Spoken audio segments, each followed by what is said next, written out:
देखिए एक विडंबना है, जोगी यति क्यों परेशान है। उसका एक कारण है, जब भी व्यक्ति गुरु ज्ञान से पृथक होता है तो भटक जाता है। गोस्वामी जी ने लिख दिया कि बड़े भाग मानो तन पावा, लेकिन बात यहीं तक नहीं है, उसके बाद है बड़े भाग पाए सत्संग। मानव का जीवन मिले और उसके बाद सत्संग उसकी जिंदगी में आए, तब उसे सत्य का ज्ञान होता है। सत्य 3 प्रकार का है, truth, all truth, universal truth. सत्य, पूर्ण सत्य और सार्वभौम सत्य। कभी कभी ऐसा होता है कि एक छोटे से कुंड को देख करके ही व्यक्ति भ्रमित होने लगता कि शायद यही सागर है, लेकिन सागर कुछ अलग विषय है। तो जो पूर्ण ज्ञान है, सार्वभौम सत्य है, यूनिवर्सल है, वो केवल किसी सक्षम गुरु के द्वारा ही प्राप्त होता है। और जब किसी सक्षम गुरु के द्वारा व्यक्ति को ज्ञान प्राप्त होता है, तब उसे पता चलता है कि सत्य है क्या। लिख तो दिया कर्म प्रधान, पर यह कैसे जानोगे कि कर्म मैं सही कर रहा हूं या गलत कर रहा हूं। ये तो सिर्फ गुरु के ज्ञान से ही आप जान पाएंगे कि सत्य क्या है और असत्य क्या है।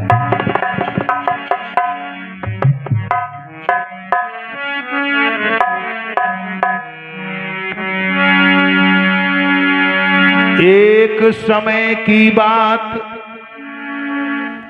ताल में बगुला मछली खाए। देखिए, ये उस संत की बात है जो बिल्कुल पढ़ा लिखा नहीं है। जानते हो,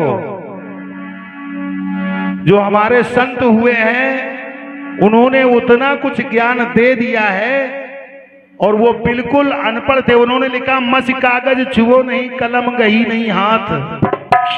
अशिक्षित थे, लेकिन उन्हीं को लोग आज पीएचडी करते हैं। उन्हीं के ज्ञान को पढ़ करके पीएचडी प्राप्त करते हैं। और वो लिख रहे हैं सरल एक देहाती भाषा में। इशारा क्या है? एक समय की बात, ताल में बगुला मछली खाए। उसी समय की बात, काई में सांप रहो गुड़ आए। सांप रहो गुड़ आए, चोंच बगुला ने मारी, तो गर्दन लई लपेट, पूंछ टांगनों में डाल। कहे गिरधर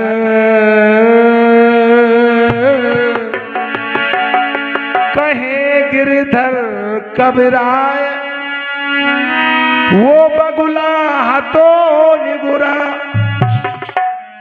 लालच बुरी भलाए, जान से मर गो बगुला। इशारा किया,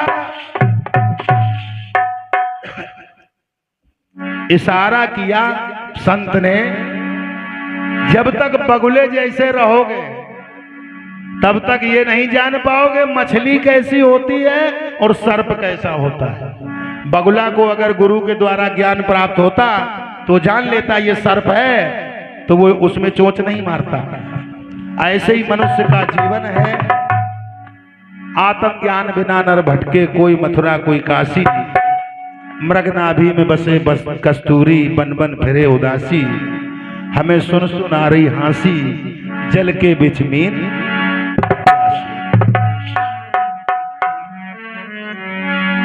तो एक भजन हम गाएंगे, फिल्म की तरफ नहीं जाएंगे।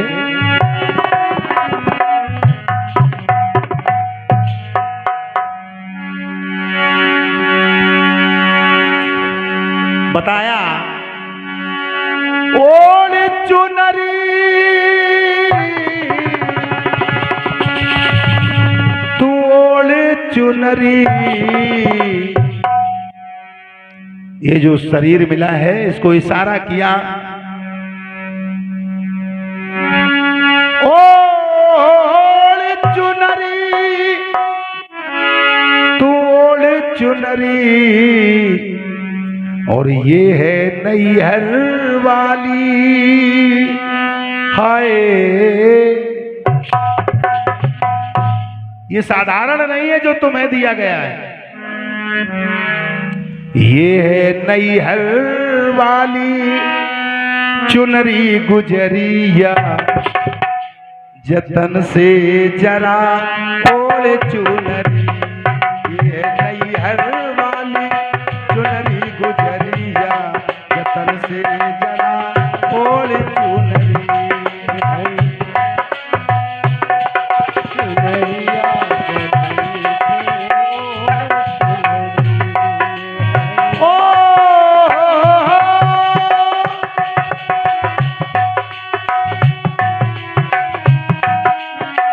ओढ़ चुनरी ओढ़ चुनरी, अरे रखवारी में,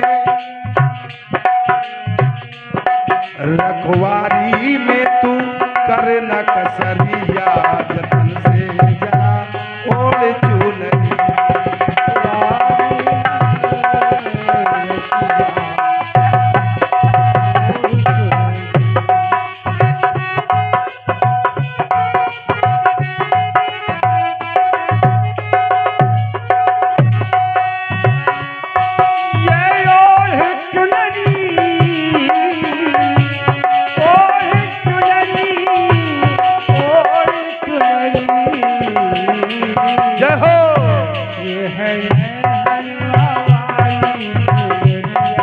जतन से जरा ओढ़ चुनरी।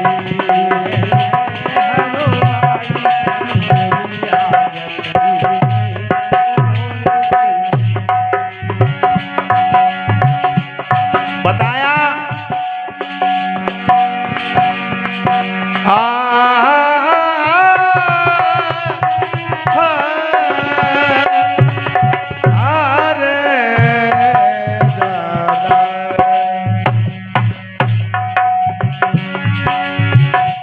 बोले है तोरा सयाना बुनकर,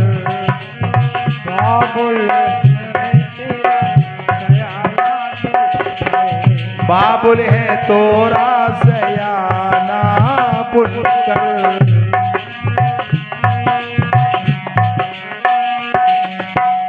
चुनरी में धागे सजाए,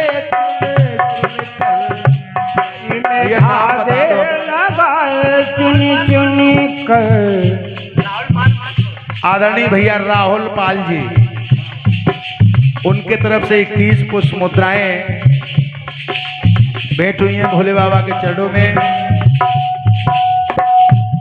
ईश्वर सदैव उनका भंडार भरा रखे, और ये 21 पुष्प मुद्राएं हम दोनों के लिए भोले बाबा कमेटी की तरफ से हैं। भगवान सदैव इन पर दया बनाए रखें। बाबुल है तोरा सयाना बुनकर,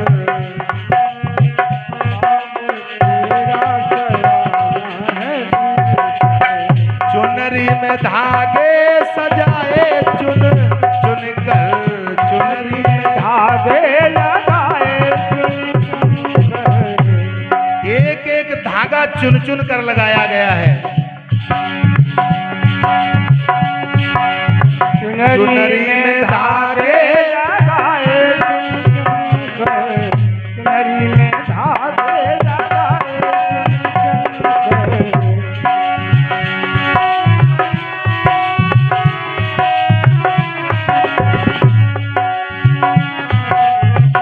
बाबुल है तोरा सयाना बुनकर, चुनरी में धागे सजाए चुन चुन कर।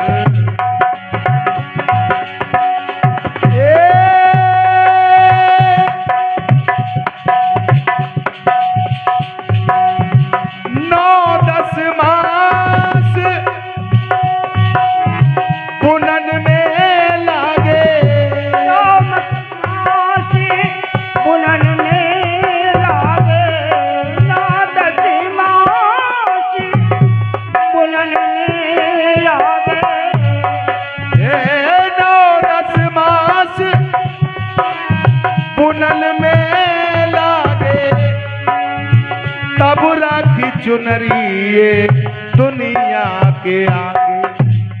तब इस संसार में ये शरीर रूपी चुनरी आई। और अब करना क्या है? कहीं दुनिया है, कहीं दुनिया उठाए ना उंगलिया, जतन से जरा ओढ़ चुनरी। कहीं दुनिया उठाए न उंगलिया, संभाल के ओढ़ चुनरी। जय हो।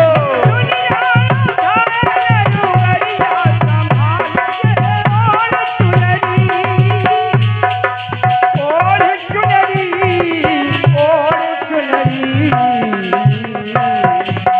रखवारी में तू, हाँ रखवारी में तू करे न कसरिया, जतन से जरा ओढ़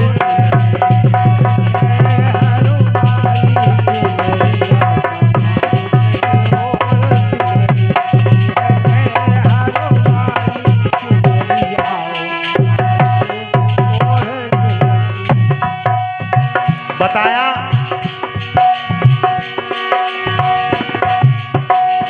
इड़ा पिंगला सुषुम्ना है ऐसी।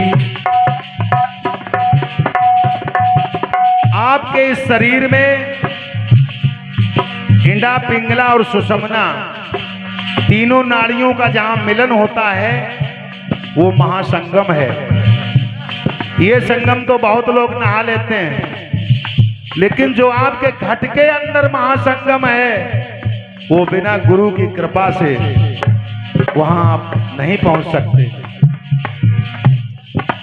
जिस तरह से आप संसार में सब कुछ देख सकते हैं, लेकिन बिना शीशे की मदद के आप अपना चेहरा नहीं देख सकते।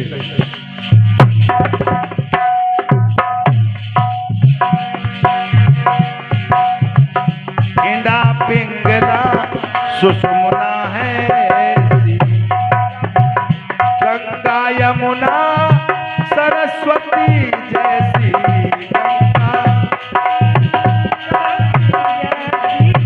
गंगा यमुना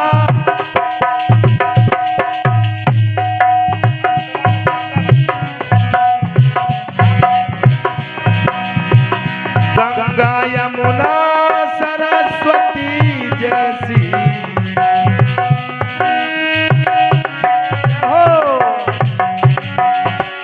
और बताया 49 पवन पे सुनरी। 49 पवन पे सुनरी। अरे इनमें लहराए तेरी चुनरी। मानस में एक चौपाई आती है, एक दोहा है, हरि प्रेरित तेहि अवसर चले पवन 49। कब? जब हनुमान जी ने लंका में आग लगाई, 49 पवन प्रवाहित हो गए। और वही 49 पवन आपकी इस काया घट के अंदर 24 घंटे प्रवाहित रहते हैं। पर उनका दर्शन करने के लिए आपको किसी गुरु की जरूरत है। 49 पवन पे सुनरी।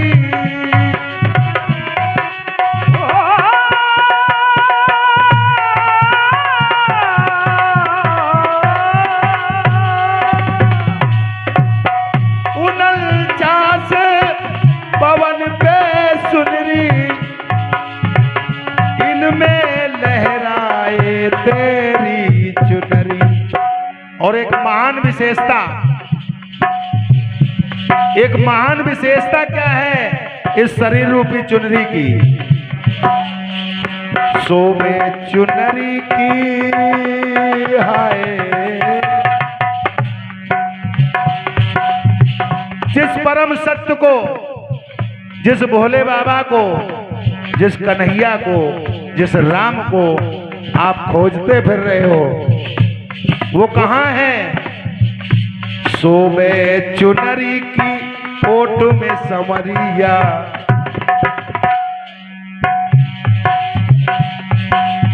ये जो शरीर है इसी की आड़ में वो सो रहा है।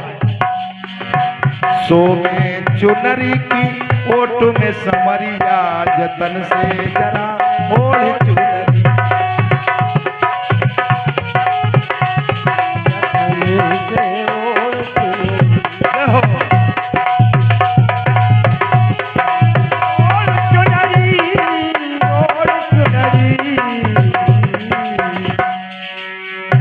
रखवारी में तू करे न कसरिया, जतन से जरा ओढ़ चुनरी। हरिओ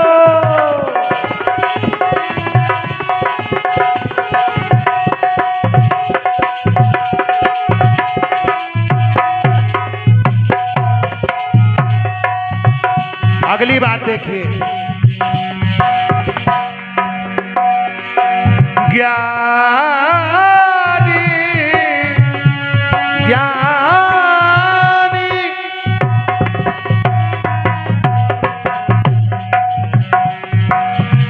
ज्ञानी इस चुनरी का मान बढ़ावे।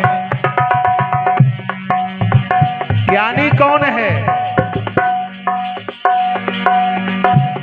4 वेद 6 शास्त्र और 18 पुराण का ज्ञाता ज्ञानी नहीं होता। ध्यान देना।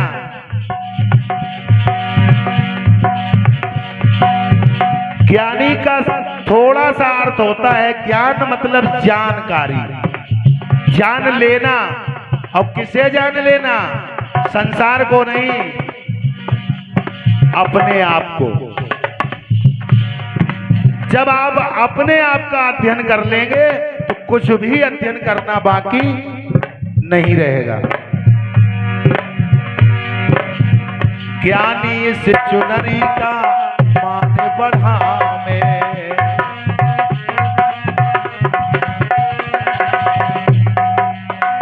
मूरख मैली करे माटी में मिलावे, मूरख मैली करे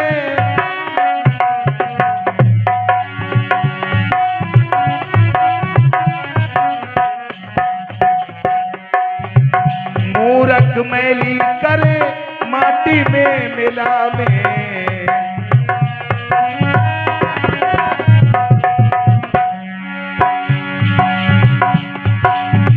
अरे आगे बाबुल के रे, ध्यान ये रखना है, ध्यान ये रखना है कि उस परम पिता के सामने भी तो जाना है। तो आगे बाबुल के झुके ना नजरिया, आगे बाबुल के झुके ना नजरिया, जतन से जरा ओढ़ चुनरी।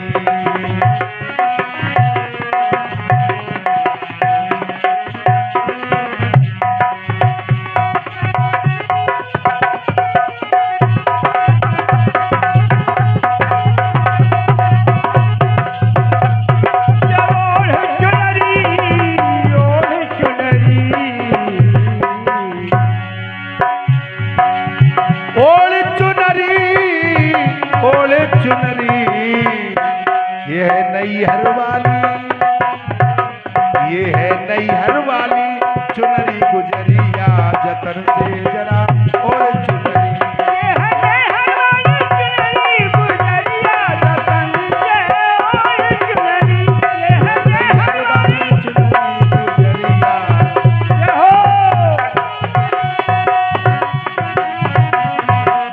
ओढ़ चुनरी, ये ओढ़ चुनरी, ओढ़ चुनरी।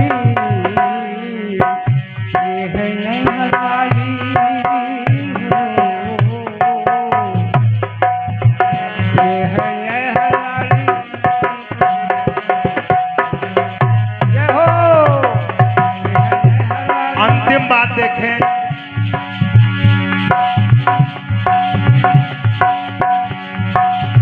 दुनिया ने खोजी औरों में बुराई,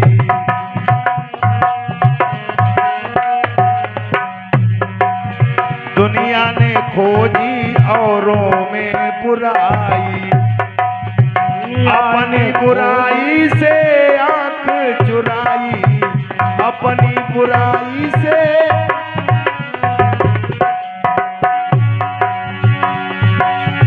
औरन की चुनरी के दाग के नामे, औरन की चुनरी के दाग के नामे,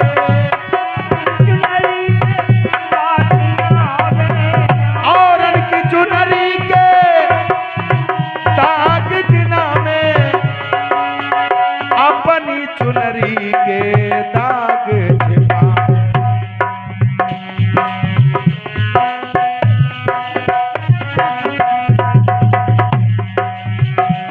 कहीं दुनिया है, अरे कहीं दुनिया उठाए न उमरिया, जतन से जरा और चुनरी, कहीं दुनिया उठाए